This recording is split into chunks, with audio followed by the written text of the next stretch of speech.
Salam sejahtera untuk kita semua. Pelajaran Sekolah Sabat dengan tema utama Istirahat dalam Kristus. Pelajaran ke-11, Merindukan lebih banyak. Selasa, 7 September. Contoh perhentian. Selain contoh-contoh yang telah kita lihat, gagasan tentang contoh dan simbol juga dapat diterapkan pada konsep istirahat Alkitabiah. Untuk melihat ini, kita pergi ke kitab Ibrani di Perjanjian Baru. Bacalah Ibrani 4 ayat 1-11. Apakah janji yang tersisa yang dimaksudkan dari memasuki perhentiannya?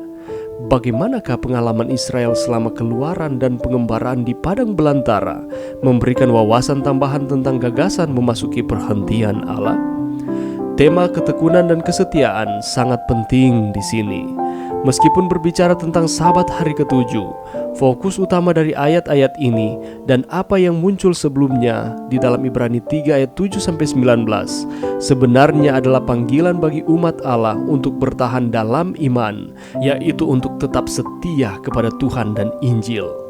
Bagian-bagian ini mengingatkan pembaca untuk mengambil pelajaran yang dipelajari dari tuntunan Allah di masa lalu dengan serius, supaya jangan seorang pun jatuh karena mengikuti contoh ketidaktaatan itu juga. Perhatikan, ini adalah kesempatan.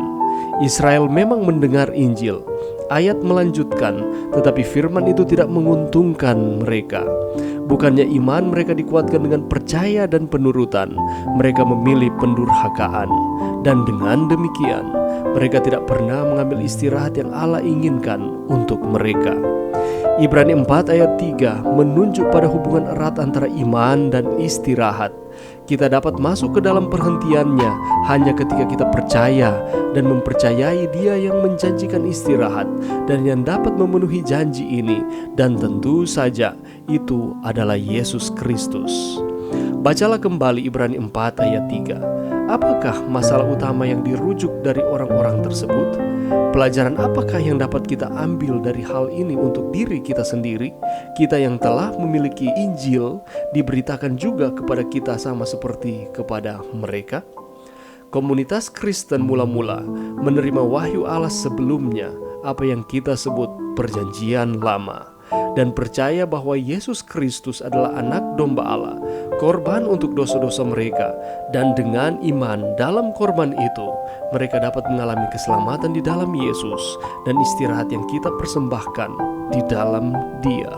Pelajaran yang bisa kita dapatkan pada saat ini, kasih karunia Kristus seharusnya itu tidak pantas diterima oleh manusia, tidak semestinya diberikan, tidak layak untuk manusia peroleh. Yesus mengalami kematian yang sangat menyiksa, menyakitkan yang akan dialami oleh orang berdosa yang hilang. Dia menerima kepenuhan murka atau penghakiman Bapa terhadap dosa. Dia telah ditolak supaya kita dapat diterima. Dia mengalami kematian yang adalah bagian kita, sehingga kita dapat menghidupkan kehidupan yang adalah miliknya. Dia mengenakan mahkota duri, sehingga kita dapat mengenakan mahkota kemuliaan. Dia dipakukan tegak lurus dalam rasa sakit yang menyiksa di kayu salib, supaya kita dapat memerintah di tahta dengan umat tebusan di sepanjang masa, mengenakan jubah kerajaan selamanya. Dalam rasa malu dan bersalah kita, Yesus tidak menolak kita. Dia menjangkau dalam kasih untuk menerima kita kembali. Domba yang mati melambangkan tubuh juru selamat kita yang hancur, tercabik-cabik, babak belur dan berdarah. Domba yang mati itu berbicara mengenai kasih yang begitu menakjubkan, begitu luar biasa, begitu ilahi, sehingga kasih itu lebih memilih untuk mengambil tuduhan, kesalahan, dan hukuman dosa atas dirinya sendiri daripada satu orang saja pun dan anak-anaknya hilang selamanya. Mrs. White menjelaskan signifikansi salib tersebut dalam Alfa dan Omega, jilid 2 halaman 404. Di atas Kristus sebagai pengganti dan pengaku kita, terletaklah kejahatan kita semuanya. Ia disebut seorang pelanggar agar dapatlah ia menebus kita dari tuntutan hukum. Inilah kisah kasih karunia itu. Inilah kisah kasih juru selamat yang tak dapat diukur. Ketika Yesus melakukan itu semua bagi manusia, Ia meminta supaya kita masuk ke dalam perhentiannya yang telah gagal dibuat oleh bangsa Israel di masa Perjanjian Lama. Ia menyediakan suatu hari perhentian, supaya kita dapat beristirahat dari setiap pekerjaan kita, dan kita dapat merenung-renungkan bukti kebaikan Yesus di dalam kehidupan kita. Ibrani pasal 4 ayat 3 menunjuk pada hubungan erat antara iman dan istirahat. Apabila kita beriman kepada Tuhan, itu berarti kita memasuki akan istirahat yang Tuhan berikan kepada kita, yang telah gagal dilakukan oleh bangsa Israel di zaman Perjanjian Lama.